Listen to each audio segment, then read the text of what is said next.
second part of the question is, how much will Apex continue to play as part of the venue strategy going forward?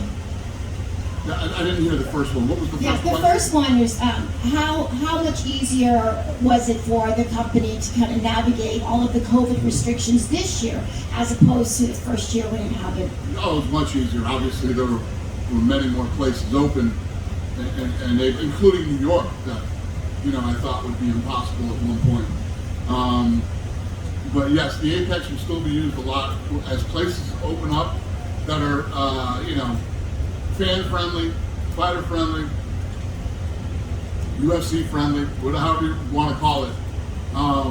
We will do fight nights and pay-per-views there. And if not, we'll stay in the Apex. Like I said, I started this thing. We can do Texas, Florida, Abu Dhabi, and Vegas. I'm fine with that. We had an incredible year this year. It was amazing. We can do this forever. We have to. Dana here in the back. So in the main event, during the broadcast, Joe Rogan mentioned it looked like for a moment that Charles Oliveira was digging his fingers into Dustin Poirier's gloves, and I was wondering if that was something that you were made aware of, and if so, what's your thought on it? I don't know anything about that either. If that were the case, would that sort of change the way you view the fight? That he was digging his fingers in his gloves? Yeah, that he was... That's something the ref would handle in there and he was there. Yeah. And got nothing to do with me. All right, fair enough. And as mentioned, huge upset in the co-main event. There have been some monumental upsets before. GSP met Sarah, Ronda Rousey, Holly Holm. Where do you rank Pena versus Nunes in terms of all-time upsets? It's a big rematch if she wants it. Would you say that it's the biggest upset in UFC history, or perhaps not? Being invaded or something? It's been like this all night. What's going on here? I'm deaf as it is. What's the question again? Would you say that it's the biggest upset in UFC history?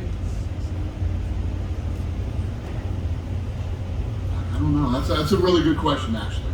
It's up there with Sarah and GSP. It's up there. Dana, down to your right, if you could. Dana, down to your right. I'm curious, when you're watching the second round of Pena and Nunes, and they're in a firefight, and Nunes has never lost a firefight like that. What's going through your head? Are you saying that this is a bad idea for Nunes to be in this? What is going through your head? When they were doing it, I said, she looks like she's getting tired. I thought Amanda looked like she was getting tired. And I haven't talked to her yet either. And were you surprised by not only the victory, but just how Juliana won? Because I think most people thought if Juliana was going to win, it would have been with her wrestling. That's her bread and butter. She outstruck Amanda Nunes. Yeah, I think that, they were in the pocket there, and they were both throwing. She was definitely landing more, but Juliana's face was getting busted up too. Juliana was taking some punches too. But it doesn't matter how strong you are, how big you are, how hard you hit. At the end of the day, in a 5-round fight, it comes down to who's in better shape. And you know Juliana trained her ass off for this fight. Did Amanda. Thanks, Dana. Hey Dana, question for you. With Amanda Nunes losing tonight, does this result change your opinions if you ever want to see a trilogy fight with Valentina Shevchenko? I wasn't loving that thing anyway going into this fight, so that was never really in my plans. Lastly, I heard that Michael Chiesa got in some sort of scuffle. Is there any truth to that during that fight? No, he did not get in a fight. How do I say this without embarrassing this guy? He had a little bit too much to drink this evening.